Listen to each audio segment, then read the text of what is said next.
ಬಂಟ್ವಾಳ ಪುರಸಭೆಯಲ್ಲಿ ಕಾಂಗ್ರೆಸ್ ಪಕ್ಷ ಎಸ್ಡಿಪಿಐನೊಂದಿಗೆ ಒಳ ಒಪ್ಪಂದವನ್ನು ಮಾಡಿಕೊಂಡಿದ್ದು ಬಂಟ್ವಾಳದ ಮಹಾಜನತೆಗೆ ದ್ರೋಹವನ್ನು ಎಸಗಿದೆ ಎಂದು ಸಂಸದ ಕ್ಯಾಪ್ಟನ್ ಬ್ರಿಜೇಶ್ ಚೌಟ ಹೇಳಿದರು.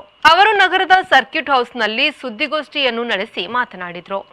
ಉಗ್ರವಾದ ಸಂಘಟನೆಯಲ್ಲಿ ತೊಡಗಿಸಿಕೊಂಡಿರುವ ಎಸ್ಡಿಪಿಐ ಪಕ್ಷದೊಂದಿಗೆ ಕಾಂಗ್ರೆಸ್ ಹೊಂದಾಣಿಕೆ ಮಾಡುವ ಮೂಲಕ ಪುರಸಭೆಯಲ್ಲಿ ಅಧ್ಯಕ್ಷರಾಗಿ ಕಾಂಗ್ರೆಸ್ನ ಸದಸ್ಯರು ಮತ್ತು ಉಪಾಧ್ಯಕ್ಷರಾಗಿ ಎಸ್ಡಿಪಿಐ ಸದಸ್ಯರು ಆಯ್ಕೆಯಾಗಿದ್ದಾರೆ.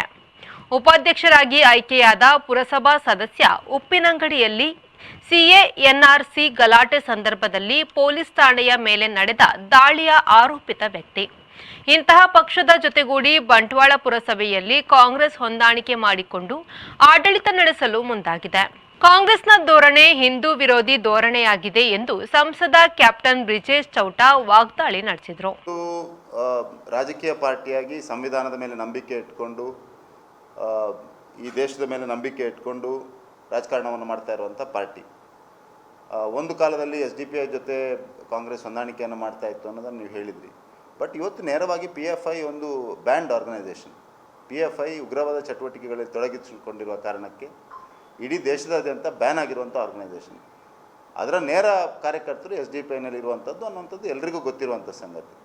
ಸೊ ಈ ರೀತಿಯ ಹೊಂದಾಣಿಕೆ ಮಾಡಿಕೊಂಡ ಮೇಲೆ ಕಾಂಗ್ರೆಸ್ ಹೇಗೆ ತನ್ನನ್ನು ಸಂವಿಧಾನ ರಕ್ಷಕ ಎಲ್ಲರನ್ನು ಒಟ್ಟುಗೂಡಿಸಿ ಕೊಂಡೋಗ್ತೇವೆ ಅನ್ನೋಂಥ ಮಾತುಗಳನ್ನು ಹೇಳೋದು. ಇದರಿಂದ ಒಂದಂತೂ ಸ್ಪಷ್ಟವಾಗಿ ಗೊತ್ತಾಗಿದೆ, ಕಾಂಗ್ರೆಸ್ನ ಧೋರಣೆ ಇವತ್ತು ಹಿಂದೂ ವಿರೋಧಿ ಧೋರಣೆ. ಕಾಂಗ್ರೆಸ್ನ ಧೋರಣೆ ಇವತ್ತು ರಾಷ್ಟ್ರ ವಿರೋಧಿ ಶಕ್ತಿಗಳ ಜೊತೆ ಜೋಡಿಸಿಕೊಳ್ಳುವಂಥದ್ದು. ಕಾಂಗ್ರೆಸ್ನ ಧೋರಣೆ ಇಸ್ಲಾಮಿಕ್ ಮೂಲಭೂತವಾದಕ್ಕೆ ನೇರವಾದ ಬೆಂಬಲ ಅನ್ನುವಂಥದ್ದನ್ನು ಹೇಳ್ಬೋದು. ನಮಗೆ ಯಾವುದೇ ಹಿನ್ನಡೆ ಆಗಲಿಲ್ಲ. ಬಂಟ್ವಾಳದ ಜನತೆಗೆ ಈ ಒಳ ಒಪ್ಪಂದ ಮತ್ತು ಈ ರೀತಿಯ ರಾಜಕಾರಣದ ಪರಿಚಯ ಆಗಿದೆ. ಇದೊಂದು ಇನ್ನೊಂದು 12 ತಿಂಗಳದು ಮಾತ್ರ ಇದೆ.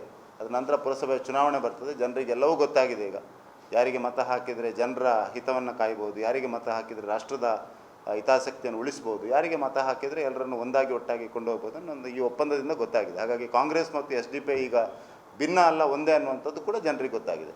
ಇದು ನೇರವಾಗಿ ಜನರಿಗೆ ಒಂದು ಮೋಸ ಸಿಕ್ಕತ್ತೆ. ಮತ್ತೆ ಜನರ ಮುಂದೆ ಬಯಲಾಗ್ತಾ ಇದೆ.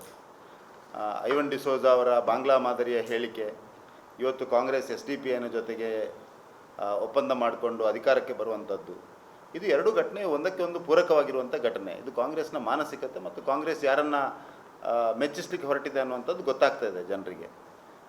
ನಾನು ಮೊನ್ನೆಯೂ ಕೂಡ ಹೇಳಿದ್ದೆ, ಐವನ್ ಡಿಸೋಜ ಅವರ ಈ ಹೇಳಿಕೆ ಪ್ರಾಯಶಃ ಅವರ ಮಾಜಿ ಅಧ್ಯಕ್ಷ ಕಾಂಗ್ರೆಸ್ನ ಮಹಾನ್ ನಾಯಕ ರಾಹುಲ್ ಗಾಂಧಿ ಅವರನ್ನ ಮೆಚ್ಚಿಸ್ಲಿಕ್ಕೆ ಹೊರಟಿರುವಂಥ ಒಂದು ಮಾತಂತ ಅತ್ಯಂತ ಸ್ಪಷ್ಟವಾಗಿ ಗೊತ್ತಾಗ್ತಾ ಇದೆ.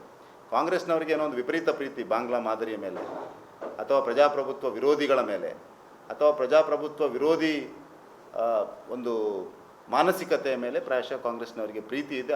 ಆ ರೀತಿಯಲ್ಲೇ ಆಡಳಿತಕ್ಕೆ ಬರಬೇಕು, ಆ ರೀತಿಯ ಘಟನೆಗಳನ್ನೇ ಮಾಡಿಕೊಂಡು ಆಡಳಿತಕ್ಕೆ ಬರಬೇಕು ಅನ್ನೋಂಥ ಕಾಂಗ್ರೆಸ್ನವರ ಮನಸ್ಸಲ್ಲಿರ್ಬೋದು. BJP ಅತ್ಯಂತ ಸ್ಪಷ್ಟವಾಗಿ ಸಂವಿಧಾನದ ಮೇಲೆ ನಂಬಿಕೆ ಇಟ್ಕೊಂಡಿರುವಂಥ ಪಾರ್ಟಿ, ಪ್ರಜಾಪ್ರಭುತ್ವದ ಮೇಲೆ ನಂಬಿಕೆ ಇಟ್ಕೊಂಡಿರುವಂಥ ಪಾರ್ಟಿ.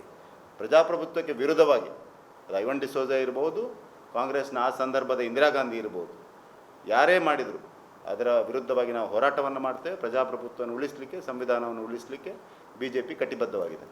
ಹಾಗಾಗಿ ನಮ್ಮ ಆಗ್ರಹ ಇರುವಂಥದ್ದು, ಪೊಲೀಸ್ ಇಲಾಖೆ ಸುಮೋಟೋ ಆಗಿ ಇದನ್ನು ತೆಗೆದುಕೊಂಡು ಕೇಸ್ ದಾಖಲಿಸಬೇಕಂತ ಇತ್ತು. ಬಟ್ ದೌರ್ಭಾಗ್ಯ, ಪೊಲೀಸ್ನವರು ಇವತ್ತು ಕಾಂಗ್ರೆಸ್ನವರ ಕೈಗೊಂಬೆಗಳಾಗಿ ವರ್ತಿಸ್ತಾ ಇದ್ದಾರೆ. ನಾವು ಕೇಸನ್ನು ದಾಖಲಿಸಿದ್ದೇವೆ. ಕೇಸನ್ನು ಅವರು FIR ರಿಜಿಸ್ಟರ್ ಮಾಡಬೇಕು ಅನ್ನೋಂಥ ಆಗ್ರಹವನ್ನು BJP ಮಾಡ್ತಾ ಇದ್ದೇವೆ. ಇನ್ನಾದರೂ ಮಾಡ್ತಾರೆ ಅನ್ನುವಂಥ ಭರವಸೆ ನಮಗಿದೆ. ಕೆಲವರು ಒಳ್ಳೆಯವರು ಇದ್ದಾರೆ ಅನ್ನುವಂಥದ್ದು. ಮಾಡದಿದ್ದರೆ ಕಾನೂನಿನ ಮುಖಾಂತರ ಏನು ಮಾಡಬೇಕು ಅದನ್ನು ನಾವು ಮಾಡ್ತೇವೆ. Report V4 news Mangaluru.